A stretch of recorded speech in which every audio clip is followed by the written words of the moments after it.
Hi guys, ఈరోజు టూండీకి 1.5 year injection ఉంది. అందుకే వెళ్తున్నాము. ఇద్దరు అన్నదమ్ములు చూసారా ఎలా పట్టుకొని నడుస్తున్నారు. మా ఇంటానికే పంచాయతీ, అందుకే బై వాక్ వెళ్ళిపోతున్నాము. ఇదే మా ఊరు పంచాయతీ. ఇద్దరు అన్నదమ్ములు చూసారా ఎలా వెయిట్ చేస్తున్నారో మా ఇంజెక్షన్ ఎప్పుడు వచ్చేద్దా అని. అయితే టూండీ మాత్రం ఇంజెక్షన్ వేసేటప్పుడు చాలా ఏడ్చాడు. ఇంకా ఇంజెక్షన్ వేయించేసుకున్నాడు. ఇంకా ఇంటికి వచ్చేసాము. వచ్చేటప్పుడు బాగానే నడిచాడు, బాగానే ఉన్నాడు కొంచెం సేపటి దాకా. కానీ కొంచెం సేపటి నుంచి వాడికి పెయిన్ అనేది స్టార్ట్ అయింది. ఇంకా ఫీవర్ కూడా లైట్గా వచ్చేసింది. ఇంకా కొంచెం సేపటికి పెరిగిపోయింది అనమాట ఫీవర్. ఇంకా వాడికి పెయిన్ కూడా అనేది ఈవినింగ్కి బాగా పెరిగిపోయింది.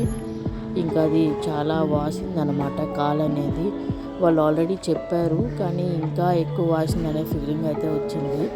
కానీ టూండీ అయితే అస్సలు నడవలేకపోయాడు, స్టెప్స్ కూడా అసలు ఎక్కలేకపోయాడు. కానీ కొంచెం అయితే నడుస్తున్నారు.